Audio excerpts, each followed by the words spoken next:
한국불교 금강선언 총재 화란 스님과 함께 알기 쉬운 불교 이야기에 대해 배웁니다. 우리들이 세상을 살아가는 데 있어서 바로 알고 바로 행하고 또 은혜를 알고 은혜를 갚을 줄 아는 사람은 가장 훌륭한 사람인 것입니다. 어제는 부모님에 대한 은혜 또는 세상에 태어나서 누구나 신세를 지고 있는 국가에 대한 은혜라든지 스승에 대한 은혜라든지 부모님에 대한 은혜라든지 친구에 대한 은혜라든지 기타 사회와 자연에 대한 은혜에 대해서 말씀을 드렸습니다. 오늘은 부처님의 제자이신 아란존자와 그 예인되는 마등가의 사랑에 대해서 말씀을 드릴까 합니다. 사람은 사람 속에서 사랑을 통해서 모든 것이 이루어지고 있기 때문에 누가 가르쳐주지 않아도 스스로 좋아하는 것을 보면은 사랑하게 되어 있고 존경하게 되어 있습니다. 아란존자는 부처님이 성도하신 날 저녁에 태어나셔서 20살에 출가해가지고 부처님께서 인멸하실 때까지 시봉을 했던 부처님의 사촌 동생입니다. 아란존자가 시봉하기 전에는 나가존자, 나기다 대덕, 미기야, 우파바, 사가다이차, 수나하다 등 5, 6명의 스님들이 서로 돌아가면서 시봉을 했습니다. 그런데 아란존자가 오면서 성도 후 27년 만에 고정적인 시봉자가 생기게 됐는데 나이가 아직 어리고 또 친척지간이라고 하는 그런 문제도 있었고 또 인물이 너무 좋아가지고 사람들이 너무 따르고 좋아하기 때문에 부처님의 시봉자로서는 조금 문제가 있지 않느냐 그런 생각을 했지만은 머리가 영리하고 심부름을 잘하고 했기 때문에 단지 몇 가지 규칙을 정해서 그 규칙을 잘 준수함으로써 부처님 시봉자가 되도록 하자. 그래서 부처님 성도 후 27년 만에 처음으로 시봉자에 대한 규칙이 생깁니다. 첫째는 부처님께서 입던 옷을 물려 입지 않는다. 둘째 번에는 부처님께서 남기신 음식을 먹지 않는다. 셋째는 부처님의 별청에 따라가지 않는다. 요즘 말 같으면 청와대 비서실장이 유의해야 될 그런 문제라고 봐집니다. 부처님이 입던 옷은 다른 옷보다 좀 좋거든요. 이런 옷을 자꾸 받아 입게 되면은 다른 사람들이 시기 질투하게 돼 있어.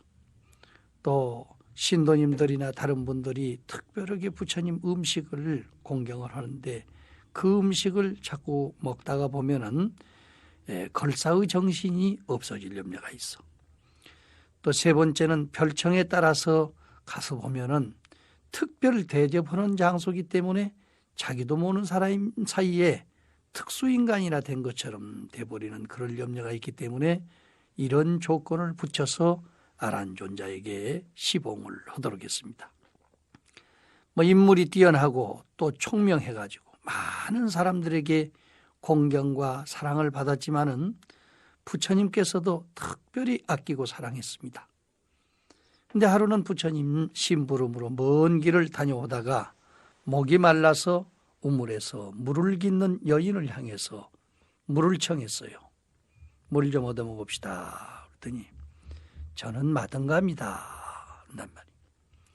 인도의 천인이 18종 그때 당시에 세밀히 나누면은 70가지가 넘습니다만은 대부분이 우리나라 2조 때 7천 산홍공상을 해가지고 그래서 7천 이렇게 나누듯이 그 천인 가운데서만 해도 18종류가 있습니다.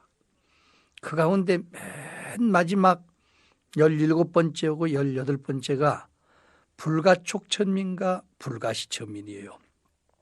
불가촉천민이라는 것은 주로 시체를 치우는 사람들인데 사람의 몸에다가 그 손을 댄다든지 이렇게 그 부딪힌다든지 하면은 팔을 잘라버려도 말을 못할 정도로 이렇게 천인입니다. 그런데 우리가 생각할 때 잘 이해가 안 되는 겁니다만은 사실 보면 인도는 옛날에는 물이 귀했기 때문에 시체를 치는 사람들이 그 열대지방에서 썩어가는 시체를 치우고도 손을 닦지를 못해요. 그래서 풀이나 흙에다가 그냥 쓱쓱 닦아버리고 일생을 그렇게 살기 때문에 혹시 전염할 염려가 있기 때문에 그런 규칙을 정했던 것이 아닌가 생각이 됩니다. 또 하나는 불가시처민입니다. 남을 쳐다보지 못하게 하는 처문이에요. 이건 귀신을 상대해서 구설하고 또 경을 읽고 하는 일종의 무당인데요. 이분들은 배다 경전을 읽는다든지 양반들을 쳐다보면 가서 눈을 파버려도 말을 못할 정도로 이렇게 천인입니다. 그러니까 저는 마등갑니다 이렇게 이야기하는 것은 바로 불가시처민입니다. 가히 사람을 쳐다볼 수 없는 처민입니다. 다시 말할 것 같으면 저는 귀신을 상대해서 살고 있는 무당입니다. 이런 이야기입니다. 그래서 쳐다보지도 않고 그렇게 이야기를 하니까 아란존자는 평상시 늘 부처님한테 들었던 대로 대천이 바다에 들어가면 똑같이 한마디 되듯이 사성이 불교를 믿을 것 같으면 절대 평등한 백성이 된다. 똑같은 부처님 제자가 된다. 이런 이야기를 했어요. 요즘 민주사회니까 이런 말이 통해지는데 부처님 당시로서는 도저히 생각할 수 없는 그런 일입니다. 그래서 참 이건 사람의 소리가 아니다. 하늘의 소리가 아니냐 하고 얼굴을 들어서 쳐다보니 이 세상에서 처음 보는 남자인데 달덩이 같은 분이 우뚝 섰어요. 자기도 모르는 사이에 물을 떠가지고 발에다가 죽여들여서 발을 씻겨드리고 또 물을 떠가지고 잘 잡수었게 했습니다. 그 물을 받아서 잡수시는 모습까지도 이 세상 사람이 아닙니다. 그래서 자기도 모르는 사이에 물을 잡수고 돌아가시는 그 아란존자의 뒤를 따라서 그냥 따라가는 거예요. 한참 가다 보니까 기원정사라고 하는 소위 금녀의 집이 나왔습니다. 거기는 여자들이 들어가지 못하는 곳이기 때문에 그냥 서운하지만 한참 쳐다보고 있다가 돌아와가지고 집에 와서 어머니한테 사정을 합니다. 어머니, 나는 오늘 이러이러한 일이 있는데 이 세상에서는 처음 보는 남자이지만 하늘에서 내려온 사람인지 알 수 없으니 한 번만 더 만나게 해주면 내가 죽어도 원이 없겠습니다.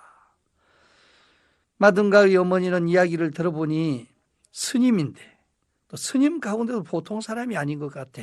그 인품으로 볼 때 모든 것을 볼 때 아주 훌륭한 인격자인 것 같아서 안 된다고 했지만은 문안동녀 딸이 하도 사정하고 울었으니까 일생 동안 배워왔던 특별한 그 기능을 통해서 아란존자를 부르기로 했습니다.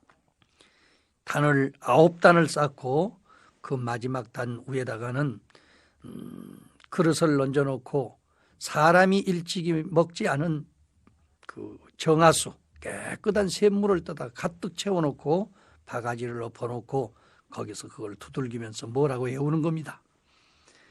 마치 우리나라의 작두무당이 작두 위에 올라가서 춤을 추듯이 동이문을 이고 그서 다른 바퀴를 치면서 이렇게 지내듯이 이런 특별한 기능을 가진 마등가의 어머니였기 때문에 일생 동안 배운 그 기술을 가지고 경전을 외우니까 기원종사에 들어갔던 아란존자가 몽유병 환자처럼 돼가지고 흔들흔들 하면서 들어온단 말이죠. 마등가 가서 맞아가지고 자기 방으로 들어갔습니다. 부처님께서 분명히 아란존자가 들어오는 것을 본 것 같은데 어디 갔느냐 물으니까 한 사람도 아는 사람이 없어요. 그래서 부처님께서 능엄산매에 들어가지고 관찰을 하십니다. 능엄산매라고 하는 것은 산매 가운데서도 최고의 그 권위가 있는 산매인데 산매에 들어서 보니까 마등가 방에 가서 앉았단 말이죠. 그래서 부처님께서 속으로 소위 능엄정에 들어서 나중에 능엄경에 이야기하기는 능엄주를 내우셨다 이런 이야기를 합니다. 말하자면은 그 책자가 굉장히 많습니다마는 요즘 간단히 절에서 외우는 거 보면 대불정열의 미린 수증요의 제보살 만행수 능엄신주 다녔다. 오 만하의 배사집이라 바라 바리반다 반다니 바라 바니박 호음다롱박 사바하. 이게 능엄주인데 아마 그 끝부전 일부분만이 됩니다. 이것을 한번 관찰을 하시는데 그냥 아란존자하고 마등가가 손을 잡고 그 마등가 방에 앉았다가 그냥 구름 위에 동동동 떠서 오듯이 기원정사에 딱 가서 부처님 앞에 섰어요. 아란존자는 그냥 놀래가지고요. 고개를 제대로 못 들려. 그러나 마등가는 너무너무 좋아가지고 떳떳한 모습으로 부처님을 바라보고 인사를 드렸습니다. 부처님은 어떻게 보면은 참 근엄하시고 위엄이 있어서 무섭기도 하지만은 평상시 아주 다정하신 분이었었기 때문에 참 아란존자야말로 좋은 내인을 뒀다. 이 세상에서 이렇게 인물도 잘생기고 덕스럽게 생긴 여인이 어디 있겠느냐. 좋은 애인을 뒀다. 마등가는 진짜로 아란존자를 사랑하느냐? 사랑합니다. 어느 것을 사랑하느냐? 눈을 사랑하느냐? 귀를 사랑하느냐? 코를 사랑하느냐? 이불을 사랑하느냐? 하나씩 묻습니다.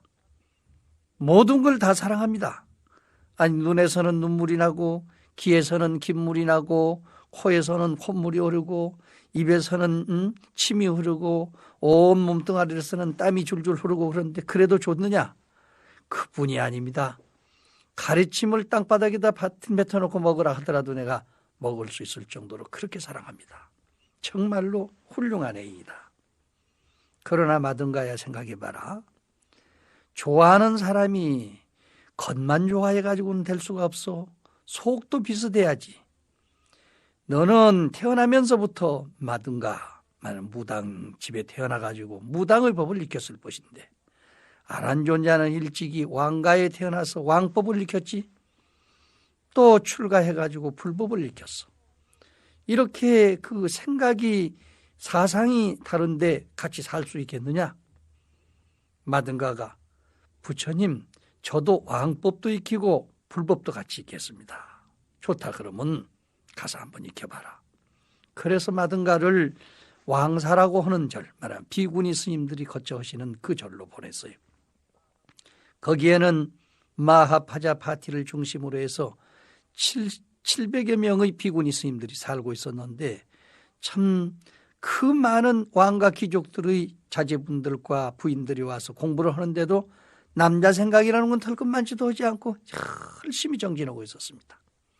여기에서 가마를 받아가지고 열심히 공부를 한 결과 단 90일 만에 말하자면 한 철을 나면서 도를 깨쳤어요. 숙명통을 얻었습니다.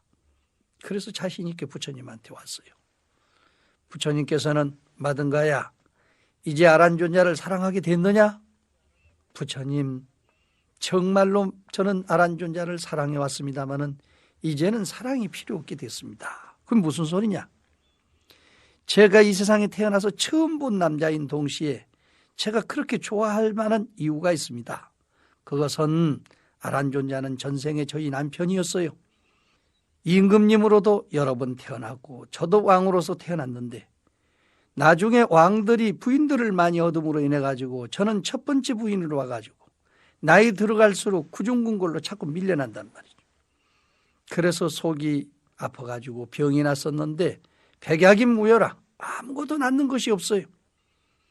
할 수 없이 무속인을 데려다가 구설하게 됐는데 그 무당이 너무도 인물이 잘났거니와 행동도 아주 발랄하고 좋고 다정했기 때문에 저는 그분의 춤이나 노래나 그 구토는 것에 반해가지고 양어머니를 삼게 됐습니다. 그래서 저 전생부터 그런 인연으로 지내다가 너무 좋아했기 때문에 전생에는 그 집에 가서 태어나서 딸이 됐었어요. 그렇기 때문에 전생에도 저는 애인을 만나지 못해서 결혼을 못하고 혼자 지냈습니다. 근데 금생에도 좋아하다 보니까 역시 그 집에 딸이 됐는데 이제 전생에 남편이 임금님으로 계셨다면 만날 수가 없지요. 출가를 해서 길거리를 다니게 됐기 때문에 이렇게 눈이 뜨여서 만나게 된 것입니다. 저의 옛날 애인이요 남편을 만났으니까 당연히 좋아하게 돼 있는데 이제 아란존냐는 출가해서 만인의 애인이 돼 있는데 제가 어떻게 혼자 독차지하고 살 수 있겠습니까? 이제 애인이 좋아한 대로 저도 불법을 따라서 회향을 하고 싶은데 저 같은 사람도 출가를 할 수 있겠습니까? 그래서 출가를 해가지고 소위 비구니 가운데서 아주 총명하고 법문을 많이 듣기로 유명한 다문제일 비구니 마등가가 이렇게 됐습니다. 아란존자는 그 뒤로도 늘 부끄러워하기 때문에 부처님께서 아란존자야 부끄러워하지 말아라. 다 그렇게 될 수 있을 만한 어떠한 인연이 있는 건데 이걸 깨달아야지 부끄러워한다고 되느냐? 너 부끄러운 마음이 어디 있느냐? 안에 있느냐? 밖에 있느냐? 아니면 중간에 있느냐? 눈에 있느냐? 코에 있느냐? 귀에 있느냐? 아니면은 오장육부 속에 들었느냐? 이런 것을 낱낱이 물어가지고 점검을 해서 그 마음은 주체가 따로 없다는 것을 깨닫게 된 것이 바로 능엄경입니다. 그러니까 바로 이 아란다와 마등가의 사랑 때문에 능엄경이라고 하는 경과 마등가경이라고 하는 경이 이루어지게 된 것입니다. 참으로 부처님께서는 그 참 사랑에 어두워서 방황하고 있는 한 애인을 바른 길로 인도해서 스스로 전생의 일까지 깨닫도록 만들었고 아란존자도 바른 길을 걸어가서 정말로 훌륭한 깨달음을 얻을 수 있도록 능엄경을 설하게 됐으니 능엄경의 칠처증심을 통해서 이 세상에서 많은 사람들이 깨닫고 있는 것입니다. 자, 이래서 우리는 아침마다 능엄주를 외우게 된 것이니만큼 혹시 세계 걱정이 되시는 분은 능엄주를 통해서 열심히 공부하시기 바랍니다.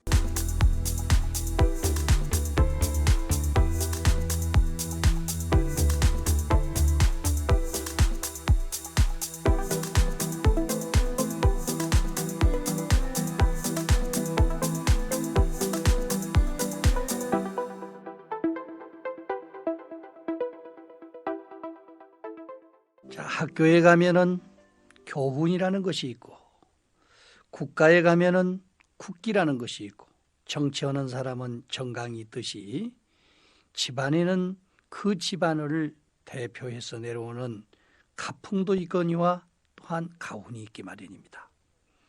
이것은 집안의 역사가 길고 멀수록 모든 집안 사람들이 지켜 내려오면서 그 집안만이 가질 수 있는 풍습을 형성하기 때문에 가풍이 되지만 같은 종족들 가운데서도 한 집안에 부모님께서 교훈으로 남긴 것은 이것을 가훈이라고 하게 되는 것입니다. 부처님 당시에 신갈로 바다라라고 하는 청년의 집안은 참 뼈대가 있는 집안이기 때문에 부모님께서 돌아가시면서 유언을 하셨습니다. 너 나 죽고 나면은 매일 아침 간디스 강가에 가서 목욕하고 동서남북 상하 육방을 향해서 절을 잘하도록 해라. 이렇게 유언을 했어요. 그래서 아버지 돌아가신 뒤로 그 유언을 따라서 신갈로 바다로는 매일같이 강가에 와서 목욕하고 이제 절을 하고 있었습니다. 부처님께서 중림정사에 에서 이제 막 돌아와 가지고 성 안을 지나가시다가 신갈로 바다라가 절을 하고 있는 것을 보았단 말이죠. 무엇 때문에 그렇게 절을 하고 있느냐? 그러니까 아버지께서 임종시에 그렇게 유언하셨기 때문에 그냥 절을 할 뿐입니다. 그래, 성자의 행에는 그렇게 의미 없는 절이 있을 수가 없어. 그러면 어떻게 절을 해야 절을 잘하겠습니까? 청정한 계율로 탐욕과 성냄과 어리석음과 거만을 없애고 음주에 빠져서 방해를 한다든지 길가에서 장난친다든지 제사집이나 초상집에 가서 도박을 한다든지 저급한 일에 만족을 한다든지 나쁜 친구와 사귄다든지 또 게으름을 피운다든지 이런 일을 하지 않으면서 육방 애경을 잘 하면은 그 사람은 훌륭한 애경자가 될 수 있고 복을 받을 수 있지만은 그런 일을 주의하지도 않으면서 절만 꾸벅하고 가가지고 또 그런 일에 빠지면 되겠느냐. 술에 빠져서 방이라 하면은 저축을 잃게 되고 싸움만 늘어나게 되고 또 병의 원인을 낳게 되고 명예를 손상시키고 숨겨야 할 곳을 나타내고 지혜를 경감시키는 이런 좋지 않는 일들이 있기 때문에 술을 함부로 마시지 말라. 술을 과하게 먹지 말라. 이런 이야기를 옛 성인들이 다 주의를 준 것이다. 네, 저도 아버님께서 그런 말씀을 하셔서 유념하고 있습니다. 또 때 아닌 때 길가에서 장난하고 목적 없이 돌아다니면 자신에게나 그의 처자 권속에게 재산에 대한 보호가 없게 되고 나쁜 일이 있게 되면은 모든 사람들에게 의심을 받게 돼. 실제 그렇지 않는 말썽이 그에게 생기게 되기 때문이지. 그래서 많은 괴로움의 법이 그를 둘러싸게 되는 것이기 때문에 길가에서 장난치고 돌아다니면 안 된다고 하는 것이다. 네, 저도 주의를 하고는 있습니다마는 아직 나이가 어리기 때문에 친구들하고 어울리면은 종종 그런 일이 있습니다. 신갈로 받아야 저런 재래의 객석에 들어가서 시간 가는 줄 모르고 지내면 어디에 가서 춤이 있을까? 어디에 가서 노래가 있을까? 어디에 가서 먹을 것이 있을까? 그런 것들을 구해서 헤매게 되고 그래서 재물과 시간을 잃게 되고 또 도박에 정신이 빠지면은 이기면 원한을 만들고 얻은 재물을 또 잃을까 두려워서 마음에 근심이 생기고 실질적인 저축을 잃고 저런 데 사람들이 모이는 장소에 들어가면 그의 말을 믿는 사람이 없어. 그래서 친구들까지도 업신여기게 되고 나중에는 저런 사람은 혼인을 할 자격도 없다. 아내를 거늘 자격도 해가지고 혼인을 거절당하는 경우가 있다.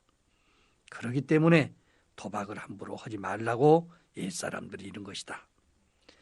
신갈로 받아야 또 나쁜 친구와 사귀면은 자신도 악에 물들어 교활하고 남의 것을 탐해서 속이고 폭악한 나쁜 친구들과 같이 되게 되고 게으름에 젖으면은 사사건건 구실만 붙이게 된다. 추우면 추워서 못하겠다. 더우면 더워서 못하겠다. 이르면 이뤄서 못하겠다. 늦으면 늦어서 못하겠다. 또는 배가 고프면 고파서 못하겠다. 배가 너무 부르면 불러서 못하겠다. 이렇게 해가지고 모든 업무에 등한해서 마침내는 이익을 떨어뜨리고 자신도 보잘것없는 사람이 되는 것이다.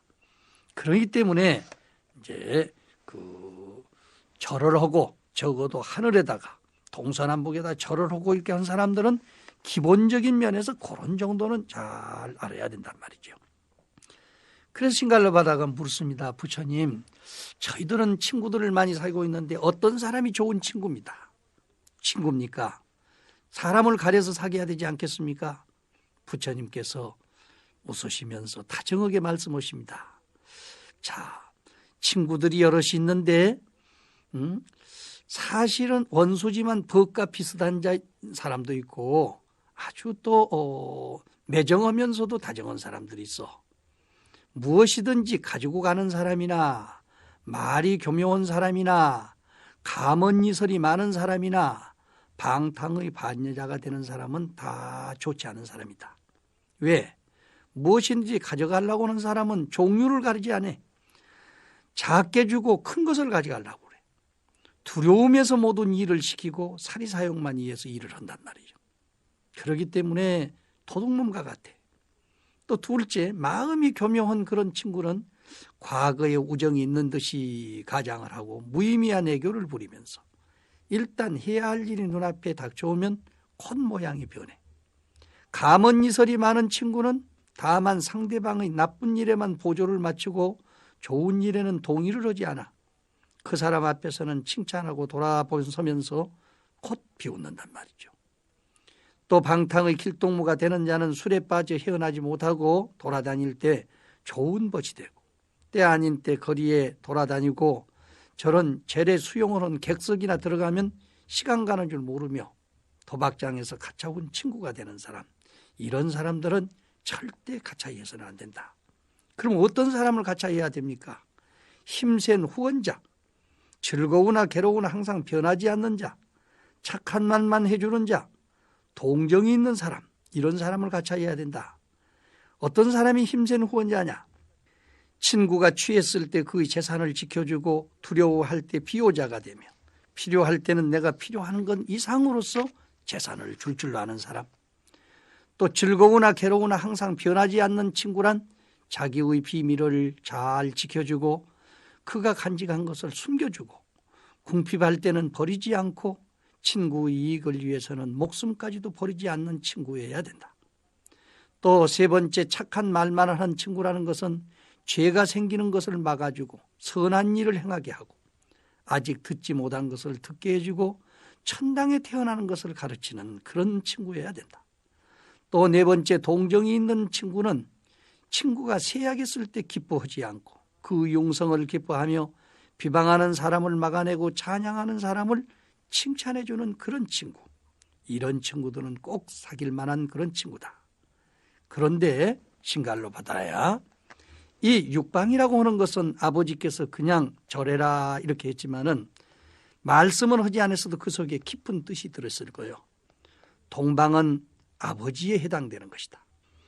부모에 해당돼. 남쪽은 스승에 해당된다. 서쪽은 처자권속에 해당되고 북쪽은 친구에 해당되고 하방은 노예에 해당되고 상방은 사문에 해당된다. 동방의 아버지는 자식들에 의해서 부양이 되고 양육을 맡은 우리는 양친을 부양하고 양친을 위해서 일을 하고 집안을 가축하는 것을 상속함과 더불어서 그 상속을 바로 하고 또 모든 돌아가신 선조의 영에 대해서 때에 따라서 제사를 지낼 줄 알아야 돼. 그렇게 아이들에게 위해서 봉사되는 부모는 자식들을 사랑하는 까닭에 그 자식들을 죄악으로부터 멀리하게 하고 착한 일을 행하게 하고 기능을 훈련시켜서 적당한 배우자를 맞아서 시기를 알아서 양도해 줄 아는 사람이 돼야 된다. 그래서 동방은 수호가 잘 되는 것이다. 둘째, 남쪽은 스승인데 스승은 제자에 의해서 봉사되고 있거든. 서서 절하고 가까이 섬겨서 순종과 급사를 밟게 되는 것이 스승이요.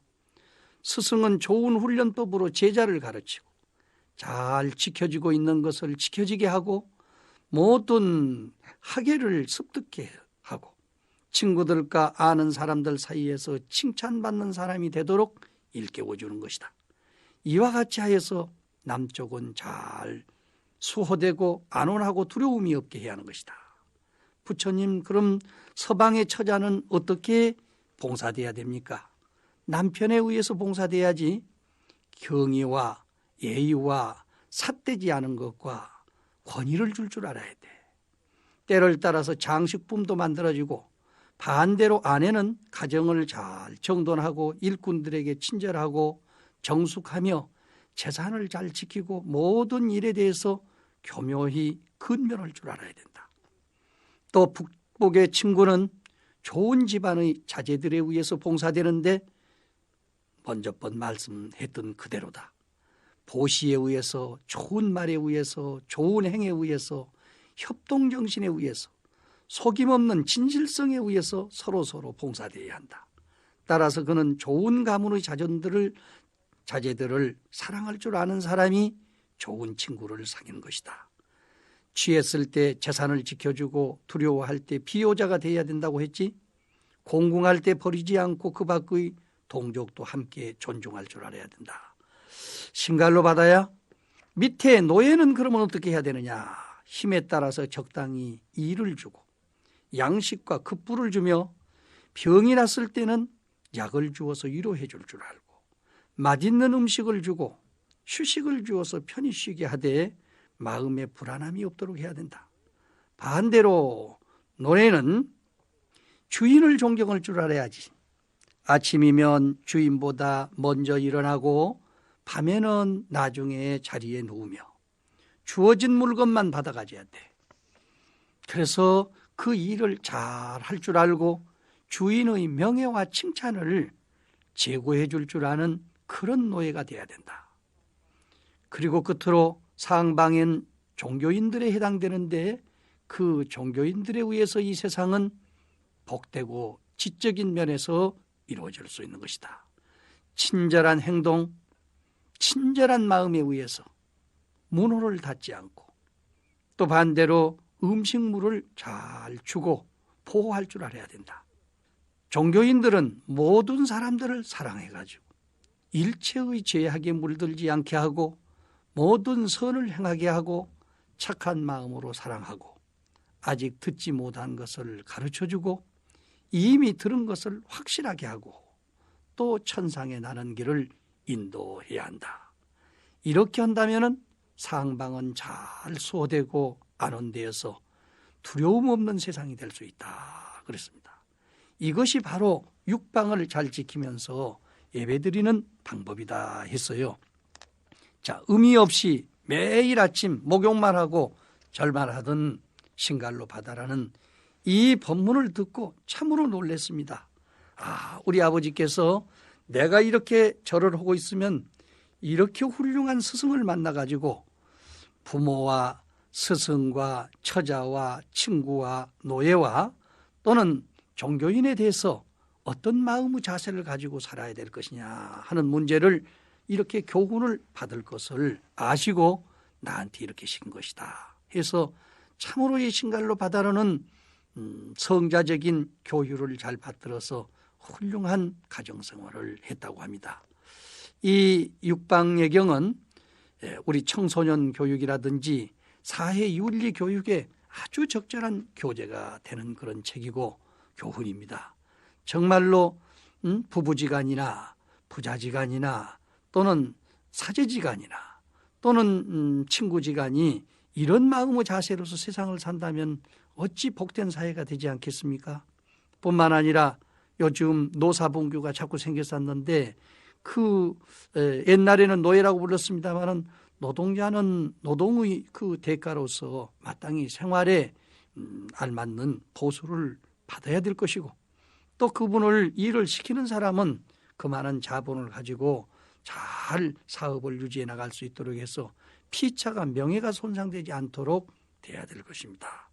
이렇게 해서 휴식을 주고 평화를 주고 안녕을 줄 때 우리 사회가 훌륭하게 됐는데 특히 끝으로 우리 부처님께서 일러주신 마지막 종교인의 사명에 대해서 정말로 한번 생각해 볼 필요가 있습니다. 모든 사람들에게 천상에 태어날 수 있는 길, 착한 길을 가르치는 것이 종교다. 듣지 못한 것을 듣게 만들어주는 것이 곧 종교다. 또 모든 사람들을 사랑해서 일체의 죄악에 물들지 않게 하는 것이 종교인이 해야 할 일이다. 마음으로 사랑하고 아직 듣지 못한 것을 가르쳐주는 것이 종교다. 이렇게 했어요. 이런 것을 보면은 우리는 네 종교, 내 종교도 중요하지만은 다 모든 종교가 어리석음을 깨닫고 나쁜 짓을 하지 않게 하고 인생의 고통을 없애주는 것은 똑같은데 같은 신앙을 하면서 갈등을 가져가지고 시비를 하고 고민을 하는 그런 것을 보면 참으로 안타깝습니다. 이것은 불교인이 됐든지 비불교인이 됐든지 누구나 다 같이 이 경전을 보고 꼭 공부를 배워서 실천해야 될 윤리 도덕사라고 생각이 됩니다. 아무쪼록 여러분들께서는 한번 육방예경을 꼭 찾아서 읽어보시고 육방예경대로 자제들 교육이나 사회교육에 앞장설 수 있도록 노력을 해 주시기 바랍니다.